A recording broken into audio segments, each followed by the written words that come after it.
అందరికీ నమస్కారం అండి.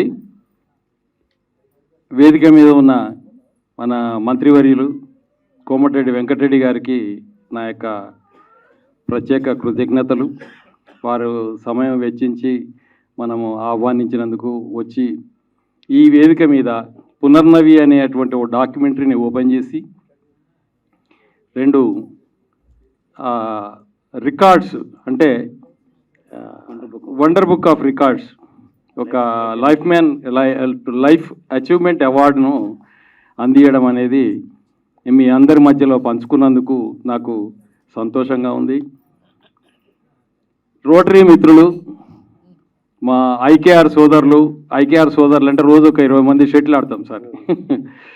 సో బిల్డర్స్ అసోసియేషన్ నా మిత్రులు, సీనియర్లు, నా బంధువర్గం, ప్లస్ ఈ సినిమాను నిర్మాణంకు తోడ్పడినటువంటి technicians as well as Sudhakar గారికి ప్రత్యేకంగా అందరికీ నా యొక్క కృతజ్ఞతలు.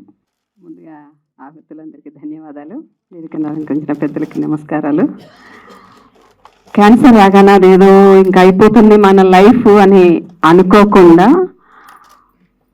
చాలా ధైర్యంగా దాన్ని ఫేస్ చేసినప్పుడే మనము గెలుస్తాం అనేది ఒక నమ్మకం నాకు.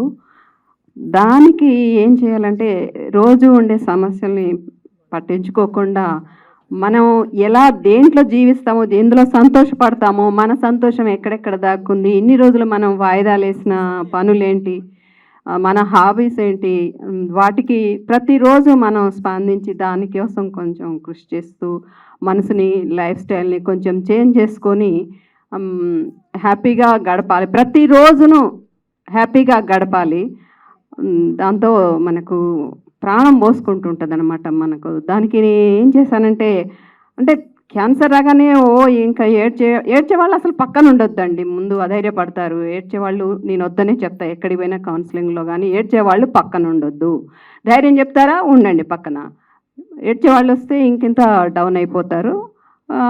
దానికి ఇంకా ఏం చేయాలంటే breathing, meditation, 7 chakras, physical activities ఇవన్నీ చేసుకోవాలి. నచ్చిన గ్రూపుల్లో జాయిన్ కావాలి. ఓన్లీ ఇంట్లో కూర్చొని ఏడుస్తా కూర్చోవడం కాదు.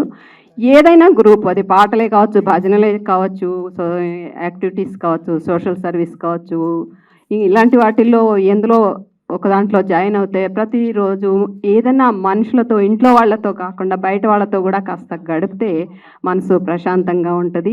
సమస్యలు అనేవి మనల్ని, అంటే ఒక స్పీడ్ బ్రేకర్ ఉందని తెలిసినా కూడా టాక్ మనకు గుట్టుకోకుండా స్మూత్గా డీల్ చేయడం లైఫ్లో ఈ మెడిటేషన్ తోటి కానీ వీటన్నిటితో అలా మన లైఫ్ స్టైల్ అలా ఉంటుంది.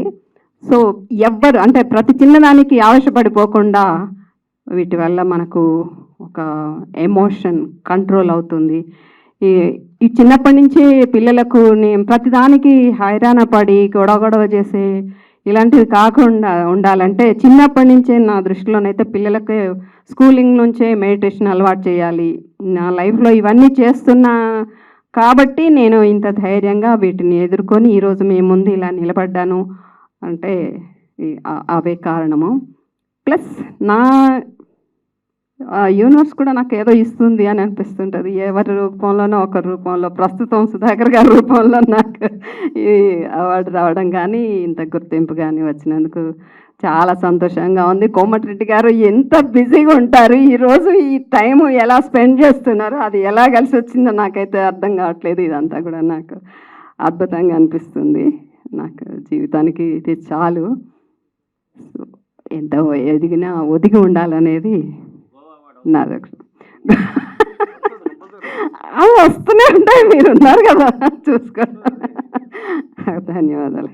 ముందుగా పునర్నవి మా సుమతి వదిన గారికి జన్మదిన శుభాకాంక్షలు తెలియజేసుకుంటూ, ఇలాంటి జన్మదినాలు ఇంకా ఎన్నో సంవత్సరాలు చేసుకోవాలని, నిన్న 100 ఏళ్ళు ఆరోగ్యంగా ఉండాలని భగవంతుని ప్రార్థిస్తూ, ఆమె డాక్యుమెంటరీ చూస్తే అది ఒక డాక్యుమెంటరీ కాదు, ఒక జీవితం ఎలా ఉంటుందో నిజంగా చూస్తున్నంతసేపు ఒకవైపు దుఃఖం, ఒకవైపు సంతోషం కలుగుతుంది.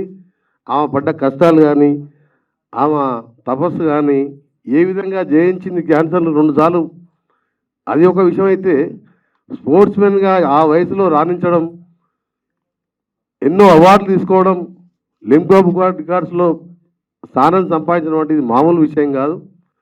ఒకవైపు ఒక కాలుకు డ్రగ్స్తో ఇన్ఫెక్షన్ వచ్చినా కొద్దిగా ఆ బాధలో కూడా ఆ గేమ్ చూస్తుంటే నిజంగా ఆమె ఒక మామూలు, మనలాగా మామూలు వ్యక్తి కాదు, ఆమె మామూలు మనిషి కాదు. నిజంగా ఆమెలో ఏదో ఉన్నది కాబట్టి భగవంతుడు ఆమెనంట నడిపించిండు. ఇలా మన ముందర ఆమెను చూస్తుంటే ఇలా కోట్లల్లో కూడా అలాంటి సుమతి వదిన గారు దొరకరు. ఆమె జీవితం ఈరోజు మనవరాళ్ళు, మనవడు, కొడుకులు, మంచి భర్త పవన్ రెడ్డి గారు, ఆమె నూతన కళ అంటే మా ప్రాంతం శ్యామ్ గారు, మేమందరం ఇప్పుడు వాళ్ళు చేసే కార్యక్రమాలతో పాటు నిజంగా ఇలాంటి వారు ఉంటారా మన దేశం ప్రపంచంలో భూమి మీద అని చెప్పి ఒకసారి అనిపిస్తుంటుంది. నేను చూస్తున్నంతసేపు నాకు జీవితంలో ఎన్నో ఒక సంఘటన జరిగింది.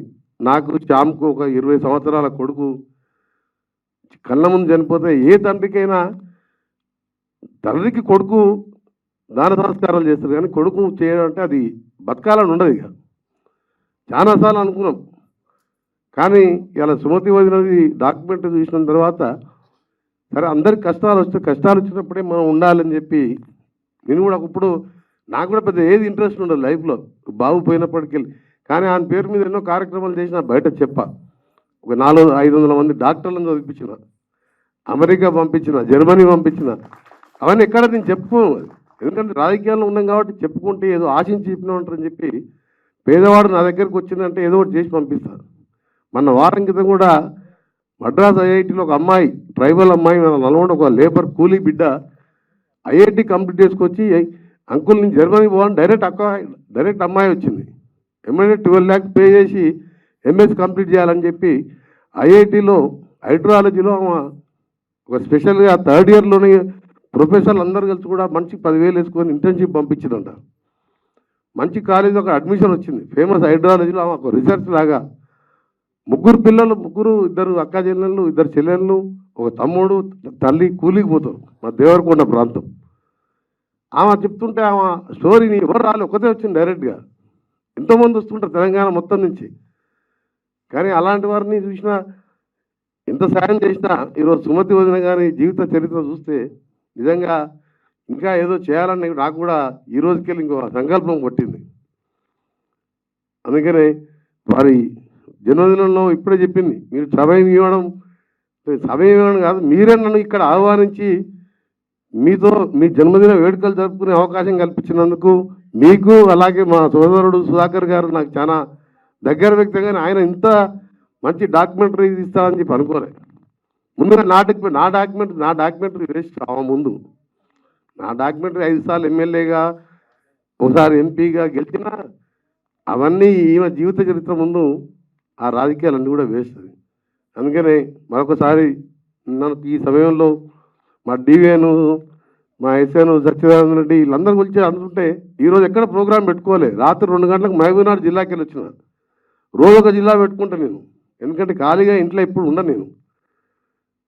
ఎక్కడ టైం బయట ప్రోగ్రాం లేకుండా నల్గొండ కన్నా పోతుంది, కానీ ఇంటి దగ్గర ఉండను. నాకు వేరే బిజినెస్ అంటూ ఏం లేదు.